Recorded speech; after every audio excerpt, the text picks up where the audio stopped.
warahmatullahi wabarakatuh dan selamat siang Ibu serta teman-teman sekalian.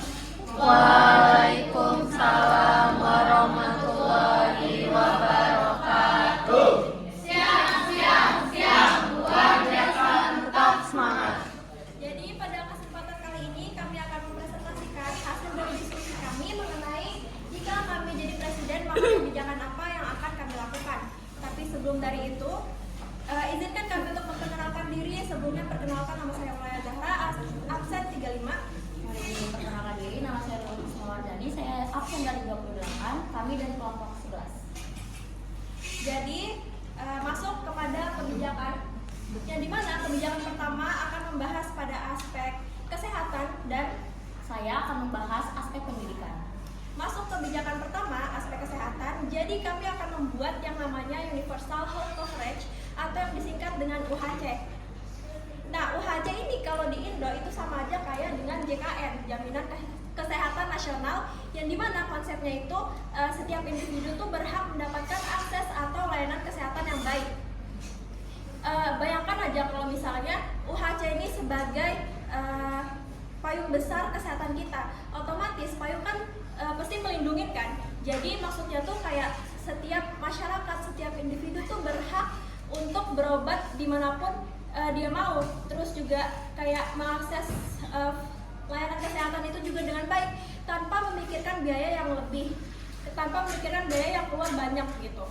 Jadi kayak semacam nggak sampai bikin bangkrut lah. Jadi untuk menjalankan program tersebut itu kami membuat 5 poin, yaitu poin pertama, peningkatan akses dan kualitas kesehatan. Jadi peningkatan akses dan kualitas kesehatan ini tuh kita lebih membahas yang ke pelosok, karena kita tahu sekarang kalau misalnya di kota itu banyak banget akses atau kualitas kesehatan tuh yang udah baik kan, terus kita gampang gitu mengakses sebuah rumah sakit atau yang semacam kesehatan gitu. Beda dengan yang di pelosok sana mungkin ada aksesnya, tapi itu tuh bakal jauh dari rumah warga-warga yang ada di sana. Terus juga kebanyakan dari yang pelosok itu seringnya tuh memakai yang kayak semacam pengobatan zaman dulu, kayak mungkin bisa jadi kayak dukun gitu-gitu. Terus juga yang tadi kan aksesnya jauh.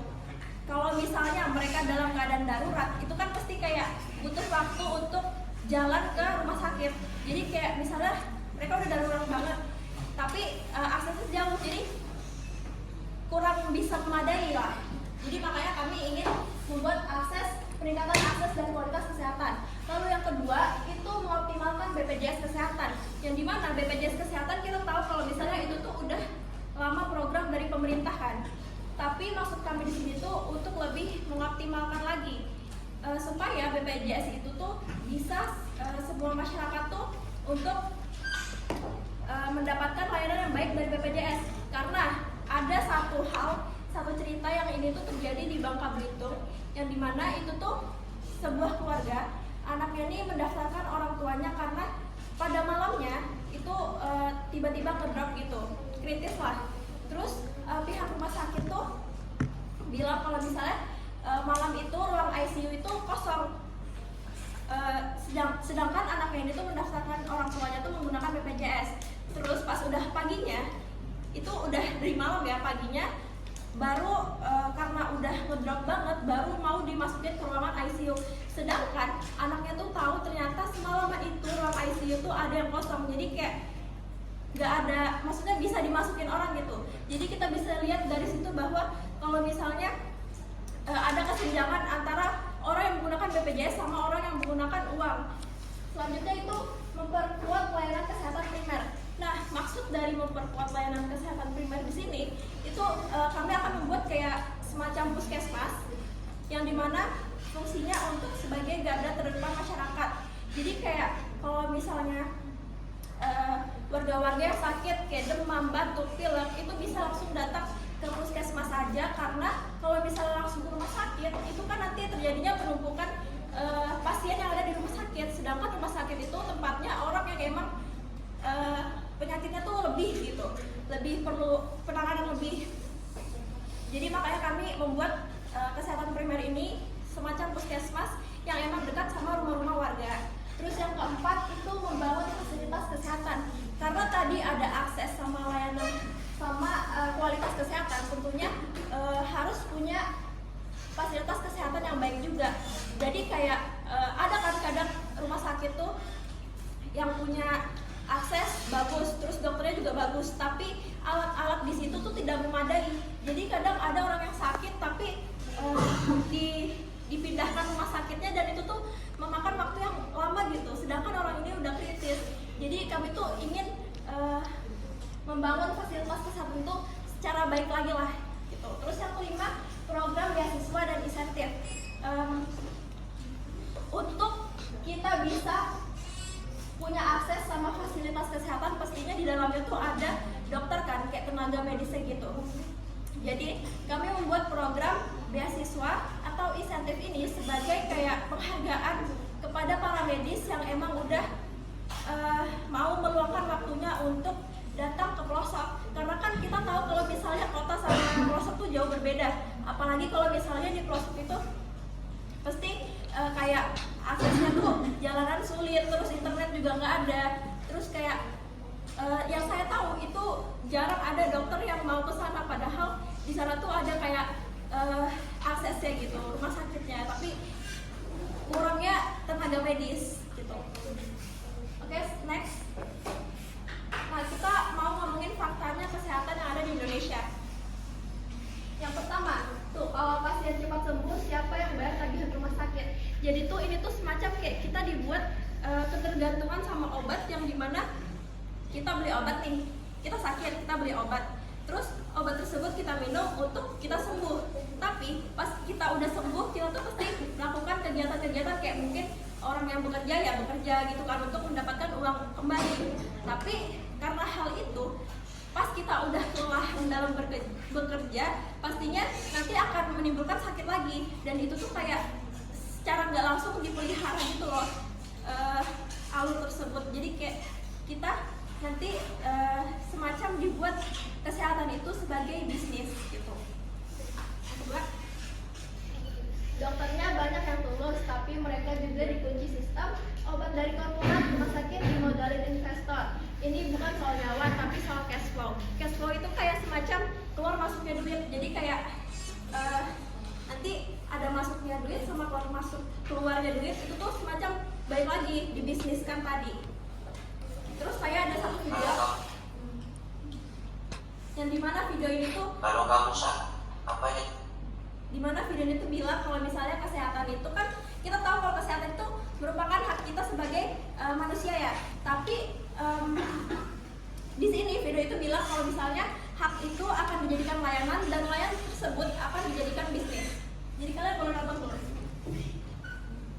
Yang pertama kamu pikirin dokternya atau biayanya. Fakta pahitnya di banyak negara termasuk kita, sehat itu bukan hak tapi layanan, dan layanan bisa dibisniskan. Rumah sakit, apotek, laboratorium, semuanya butuh. Itulah kenapa tagihan bisa bikin orang jatuh miskin, bukan karena penyakitnya tapi haknya. Padahal konstitusi bilang kesehatan adalah hak setiap warga negara. Tapi coba lihat realitanya, fasilitas umum terbatas, dokter numpuk di kota besar, obat mahal, dan layanan sering dibeda-bedain. BPJS-nya tunggu dulu. Kalau umum bisa sekarang, artinya uang menentukan prioritas, bukan kondisi tubuh. Dan selama sehat jadi ladang bisnis. Yang sehat makin sehat, yang sakit bisa makin tenggelam. Obat harusnya disediakan untuk penyelamat, tapi di banyak kasus yang lebih diperhatikan bukan tubuhnya pasien, tapi seberapa besar Prof. Lihat aja industri farmasi, ada obat yang sudah ditemukan lama tapi tetap dijual mahal karena paten. Sementara jutaan orang enggak, karena harganya nggak masuk akal. Pertanyaannya, kenapa kita rela bayar miliaran buat data tapi pelit buat bangun rumah sakit gratis? Kenapa hidup sehat malah jadi kemewahan? Bukan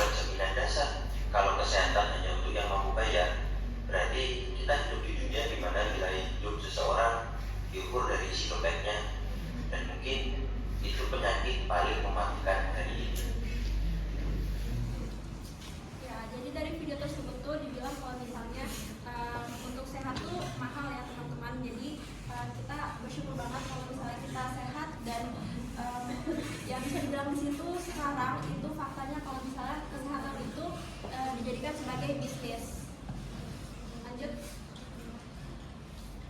Karena tadi ada 5 poin, jadi di sini kami bikin 5 poin juga manfaatnya. Yang pertama itu mengurangi disparitas kesehatan. Disparitas itu semacam kayak kesenjangan gitu. Jadi kita nggak mau ada perbedaan antara masyarakat yang di kota sama yang di pelosok. Jadi mereka tuh harus benar-benar merasakan akses sama layanan kesehatan yang baik. Jadi kayak sama rata gitu. Lalu yang kedua itu pembiayaan kesehatan lebih stabil. Karena tadi ada pengoptimalan BPJS, tentunya masyarakat tuh bisa membuat biaya pengeluaran mereka sehari-hari itu lebih bisa diatur gitu. Jadi nggak semuanya itu dikeluarkan untuk kesehatan. Mereka bisa sisihkan untuk kehidupan sehari-hari mereka. Soalnya tuh banyak yang mengira kalau misalnya kesehatan itu tuh mahal banget. Jadi uang mereka tuh mereka habiskan untuk membayar kesehatan tersebut. Terus yang ketiga itu deteksi dini penyakit.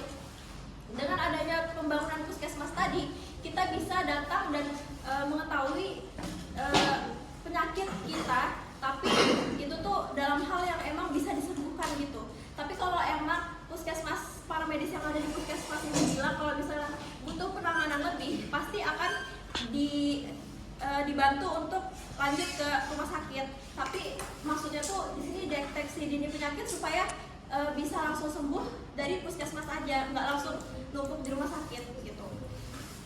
Terus yang keempat, pemerataan akses kesehatan. Nah, ini sebenarnya mirip sama nomor 1 karena untuk pelayanan yang baik pasti ada aksesnya juga yang baik kan. Jadi kita nggak mau adanya perbedaan antara yang di kota sama yang di pelosok. Terus yang terakhir, peningkatan ketersediaan tenaga kerja. Seperti yang saya bilang tadi, kalau misalnya punya akses layanan, pasti di dalamnya tuh harus ada tenaga kerja. Jadi kayak insentif tadi tuh kita berikan itu sebagai penghargaan para tenaga medis yang emang mau datang ke pelosok gitu. Jadi kayak bakal ada tenaga kerja yang bekerja di sana gitu. Selanjutnya di sini saya mengambil Pancasila, sila kedua, kemanusiaan yang adil dan beradab. Itu kita tahu kalau misalnya hak itu kita tahu kalau misalnya kesehatan itu hak. Jadi kayak ya hak sebagai manusia itu berhak mengakses fasilitas kesehatan gitu. Terus yang kedua, sila kelima, keadilan sosial bagi seluruh rakyat Indonesia, yang dimana setiap individu itu berhak mendapatkan keadilan dalam kesehatan tersebut. Jadi kayak mereka bisa mengakses atau mendapatkan layanan yang baik secara adil gitu. Terus undang-undangnya kami mengambil pasal 28H ayat 1, setiap orang berhak hidup sejahtera, lahir dan batin, bertempat tinggal, dan mendapatkan lingkungan hidup yang baik dan sehat, serta berhak memperoleh layanan kesehatan. Itu saja dari saya kebijakan pertama pada aspek kesehatan. Selanjutnya kebijakan kedua pada aspek pendidikan akan dijelaskan oleh Fokus. Oke, jadi kali ini saya akan menjelaskan kebijakan saya, yaitu aspek pendidikan. Dan saya di sini mengambil pemerataan sekolah di wilayah Indonesia. Seperti yang kalian tahu, sekolahan di kota dan di pelosok itu sangat berbeda. Kita bisa lihat dari fasilitasnya dan dari SDM-nya itu bisa kelihatan banget. Nggak usah jauh-jauh, saya ngambil contoh dari diri saya sendiri. Saya SMP itu di seberang. Itu tuh kayak bukan maksud gimana ya, tapi itu tuh masuknya tuh ke desa. Nah, itu tuh saya memiliki perbedaan banget sama teman-teman saya semenjak saya SMA. Saya bisa lihat dari mereka yang SMA di sana. Nah, kayak misalkan kita nih jarang banget kan jam kos.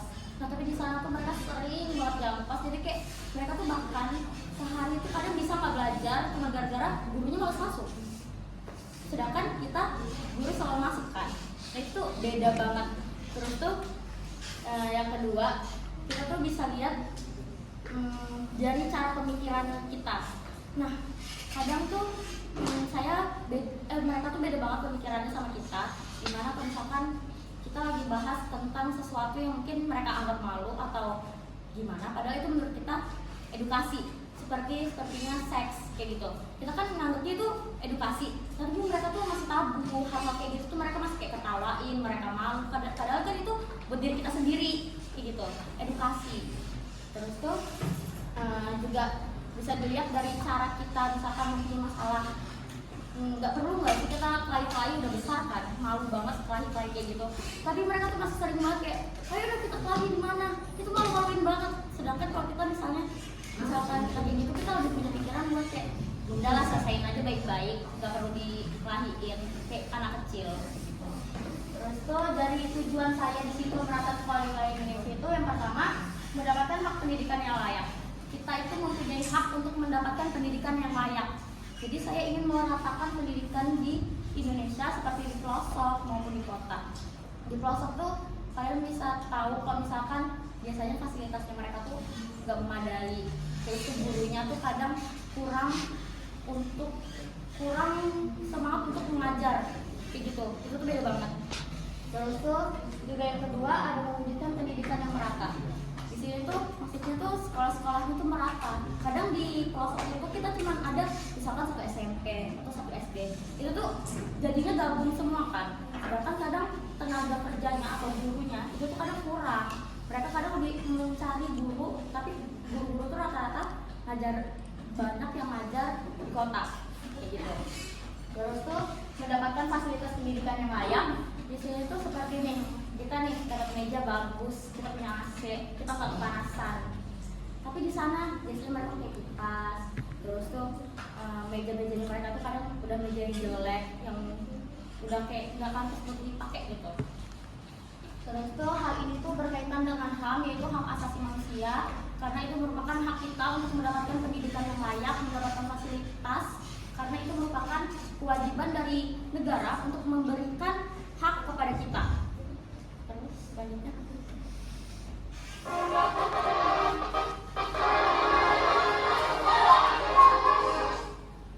nah itu di sebelah kanan itu kita bisa lihat tuh itu nggak ada atap. Terus tuh kayak cuman dua tempat tuh kayak dua kelas doang kan.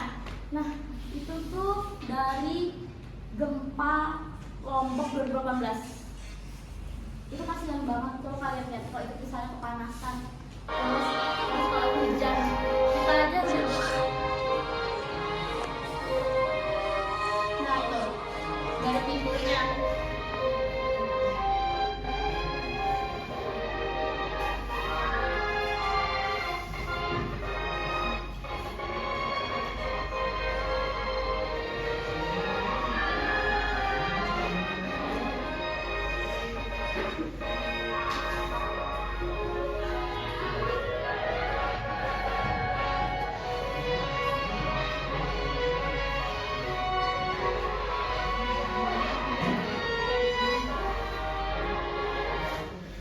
Nah itu kita bisa lihat itu mereka atapnya nggak ada, gitu nggak ada. Terus kalian bisa lihat fasilitasnya gimana.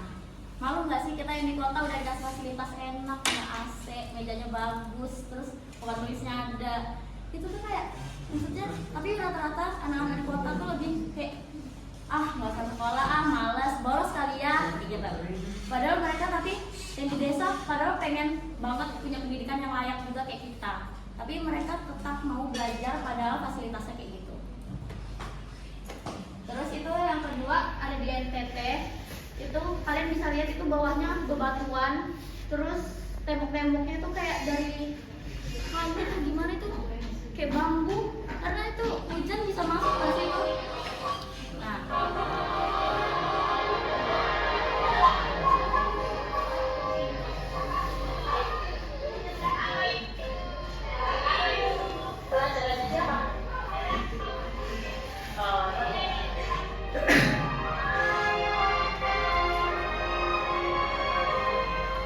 Bawahnya bebatuan, sedangkan kita sudah keramik kayak dia udah enak banget, kita nggak perlu minyak batu kayak gitu. Terus itu pasti mereka juga kekurangan tenaga pendidikan karena pasti gurunya dikit banget, paling biasanya kayak gitu tuh cuma 1 atau 2 karena jarang ada guru yang mau ngajar di pedesaan. Jadi saya ingin melakukan agar pendidikan di wilayah-wilayah desa atau pelosok itu juga merata seperti di kota, jadi SDM-nya itu sama semua. Terus saya membahas yang paling lagi berkaitan dengan sila kelima, yaitu keadilan sosial bagi seluruh rakyat Indonesia. Karena menurut saya itu merupakan hak kita,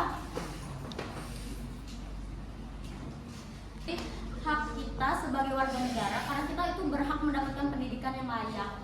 Dan kita berhak mendapatkan ilmu dari guru.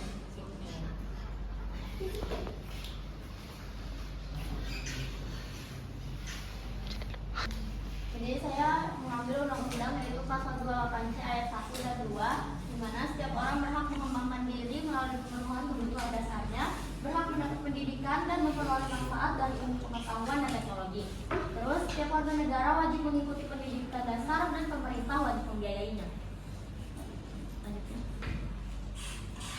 Terus di sini ada manfaat, saya mengambil manfaat itu. Pertama itu meningkatkan kualitas pendidikan. Maksud saya di sini itu, jadi kualitas pendidikan di Indonesia itu lebih meningkat dari segi fasilitas maupun pengajar. Terus yang kedua ada meningkatkan kualitas SDM supaya kita semua tuh kualitas SDM itu lebih naik dari sebelumnya.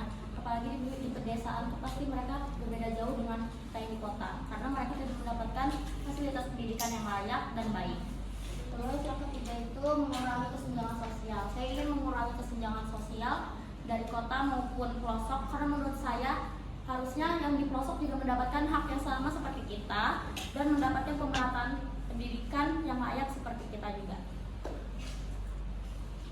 Jadi sekian presentasi dari saya dan Ulaya. Mohon maaf kalau misalnya ada salah kata, salah informasi.